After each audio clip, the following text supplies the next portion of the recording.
हे students, बच्चों, हम लोग पढ़ रहे हैं नियोलिथिक मैन के बारे में जिसने कुछ अचीवमेंट्स किए थे एंड वो सारे अचीवमेंट्स हम कल डिस्कस कर चुके हैं। ठीक है, क्या थे वो? Agriculture, wheel and pottery. उसके बाद आज हम देखेंगे उनकी कुछ कस्टम्स एंड कुछ प्रैक्टिसेस। क्या होता है इसमें, देखते हैं बच्चों। तो जो नियोलिथिक पीपल थे उन्होंने खुद के लिए कुछ कस्टम्स बनाए थे।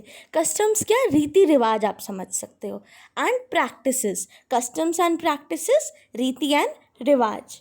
ठीक है, इसमें क्या था, उनके काम डिवाइड थे। आप कह सकते हो डिवीजन ऑफ लेबर था। डिवीजन ऑफ लेबर से क्या मतलब है? जो भी काम जिसको भी करना है वो पहले से डिवाइड था। जैसे वुमेन का क्या यूजुअल वर्क था? वुमेन यूजुअली हाउसेस को देखती थी, बच्चों को देखती थी। ठीक है, उनका क्या काम था? घर को देखना एंड बच्चों को देखना। मैन क्या करते थे? Man hunting, gathering, farming, herding, ploughing and fishing.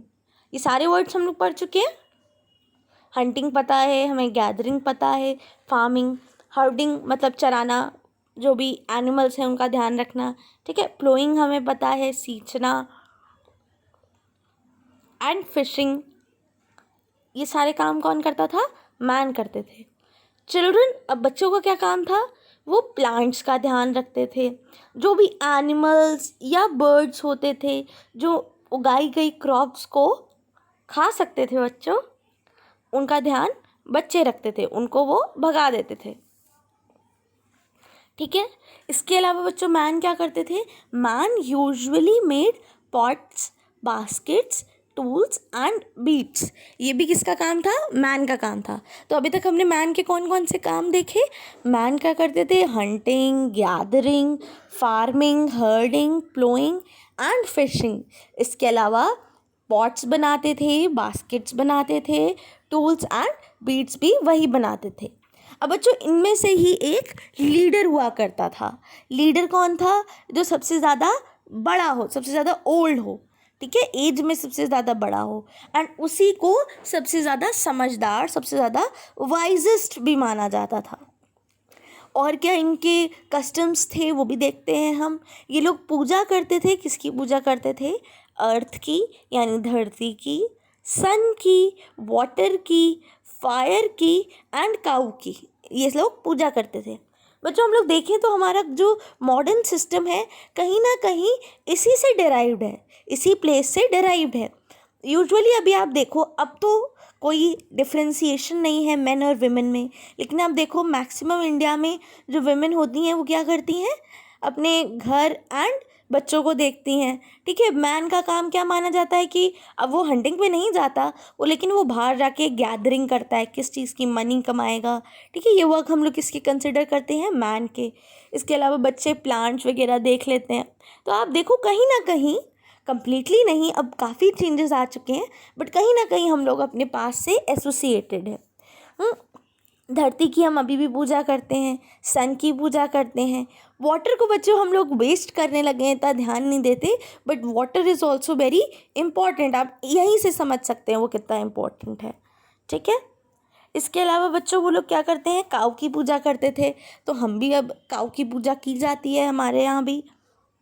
इसके अलावा जब बड़ी मैन की डेथ होती थी तब देखते हैं क्या किया जाता था। When a man died, his relatives and friends buried him in urns. भट्टों में उसे बरी कर देते थे। विद दी, नहीं बच्चों, बरी किया जाता था, उसको गाड़ा जाता था।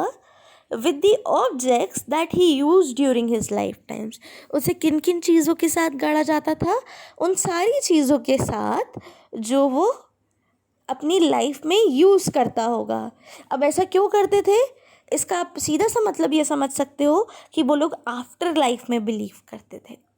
आफ्टर लाइफ मतलब कि ये अब मर गया है, मरने के बाद भी एक ज़िंदगी होती है, कि वहाँ पे उस ज़िंदगी में उसे इन सब चीज़ों की ज़रूरत पड़ेगी। Several burial sites have been found at मेडगढ़।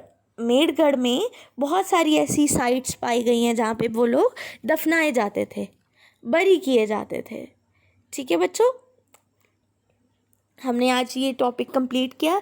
Assignment में आपको वो प्लेस लिखनी है। फर्स्ट क्वेश्चन, नेम अ बरियल साइट, ठीक है, तो आप मेडगढ़ लिखोगे। सेकंड आपको लिखना है वर्क ऑफ विमेन, बच्चों नोट कर लो विमेन का क्या वर्क था। Second work of man and third work of children. ये 4 क्वेश्चंस पॉजिटिवली मुझे आप सबमिट करोगे, मैं चेक करूँगी।